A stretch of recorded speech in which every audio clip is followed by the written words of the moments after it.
Assalamualaikum warahmatullahi wabarakatuh. Perkenalkan, nama saya Devi Nur Silawati, saya dari kelas MN23D. Di sini saya akan mempresentasikan hasil analisa saya tentang PT Bank Rakyat Indonesia atau Bank BRI. PT Bank Rakyat Indonesia (TBK) atau biasa disingkat menjadi BRI adalah sebuah badan usaha milik negara Indonesia yang menyediakan berbagai macam jasa keuangan.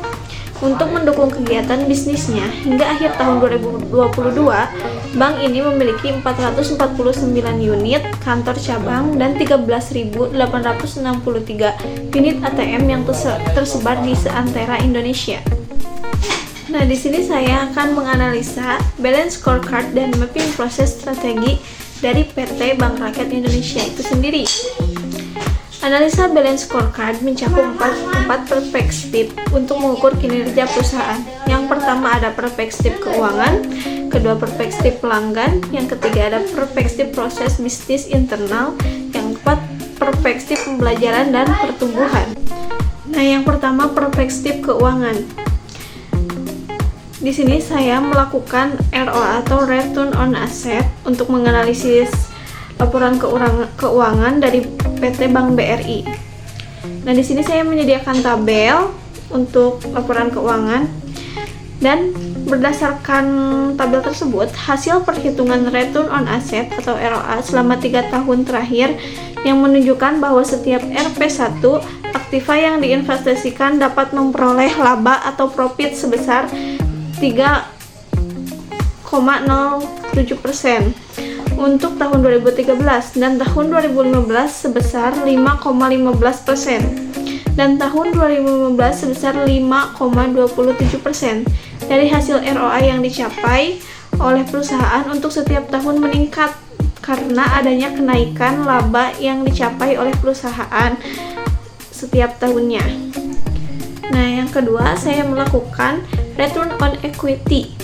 Berdasarkan laporan keuangan yang diperoleh dari PT Bank BRI, maka besarnya ROE untuk tahun 2013 sampai 2015 dapat ditentukan sebagai berikut. Nah, ini datanya. Nah, dari hasil ROE yang dicapai oleh perusahaan untuk setiap tahun meningkat karena adanya kenaikan laba yang dicapai oleh perusahaan setiap tahunnya. Perhitungannya seperti berikut ya. Nah, di sini juga saya menyediakan tabel untuk perspektif keuangan dari PT Bank BRI. Nah, hasil dari tabel berikut dinyatakan bahwa perspektif keuangan PT Bank BRI dari hasil olah data melalui sebaran kuesioner adalah berpengaruh signifikan terhadap kinerja Bank BRI, yaitu sebesar 0,025% pada level signifikan P0,05%. Nah, berdasarkan hasil perhitungan dengan rasio ROA dan ROE dinyatakan bahwa adanya peningkatan dari tahun 2013 sampai 2015 sehingga hasil yang didapatkan sesuai dengan perspektif keuangan maupun melalui hasil sebaran kuesioner, yaitu memperoleh hasil yang sangat baik. Nah, yang kedua ada perspektif pelanggan.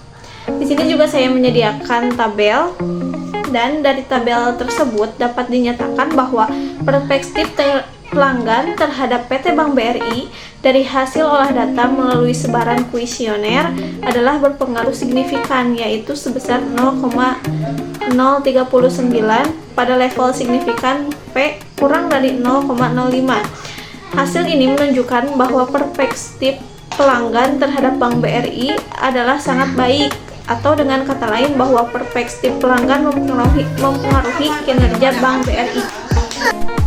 Yang ketiga ada perspektif bisnis internal.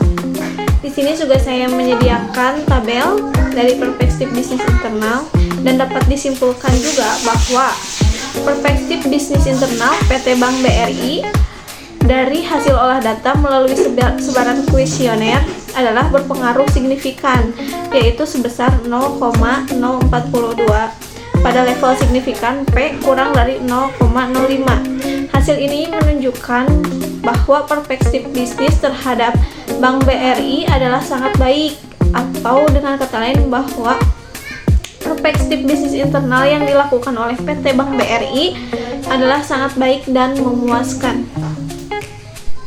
Dan yang terakhir ada perspektif pembelajaran dan pertumbuhan. Seperti sebelumnya, di sini juga saya menyediakan tabel untuk perspektif pembelajaran dan pertumbuhan PT Bank BRI. Dan hasil dari tabel tersebut, nilai T hitung untuk variabel ini sebesar 2183. Sementara itu nilai pada tabel distribusi 5% sebesar 1,13185. Maka T hitung 2183 lebih dari tabel 1,131. Dan nilai signifikan 0,00 kurang dari 0,05. Artinya, variabel perspektif pertumbuhan dan pembelajaran berpengaruh positif dan signifikan terhadap keputusan pembelian PT Bank BRI. Berikut analisa mapping proses strategi yang saya sediakan. Visi dan strateginya, terus ada proses bisnis internal, finansial, pelanggan, belajar, dan pertumbuhan.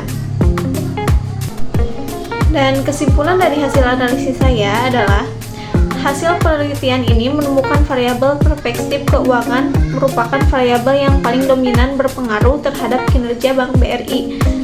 Hubungan keeratan antar variabel sangat kuat, mengindikasi bahwa variabel perspektif keuangan, pelanggan, bisnis internal, dan pertumbuhan dan pembelajaran memiliki pengaruh yang sangat signifikan, yaitu 96,4% berpengaruh terhadap kinerja Bank BRI. Adapun kesimpulan teoritis adalah kesemua variabel berpengaruh signifikan dan sesuai dengan teori serta penelitian terdahulu. Jadi, analisis balance scorecard sangat berpengaruh terhadap kemajuan PT Bank BRI. Mungkin hanya itu yang dapat saya sampaikan dari hasil analisa saya tentang PT Bank Rakyat Indonesia atau sering disebut dengan Bank BRI. Terima kasih atas perhatiannya. Wassalamualaikum warahmatullahi wabarakatuh.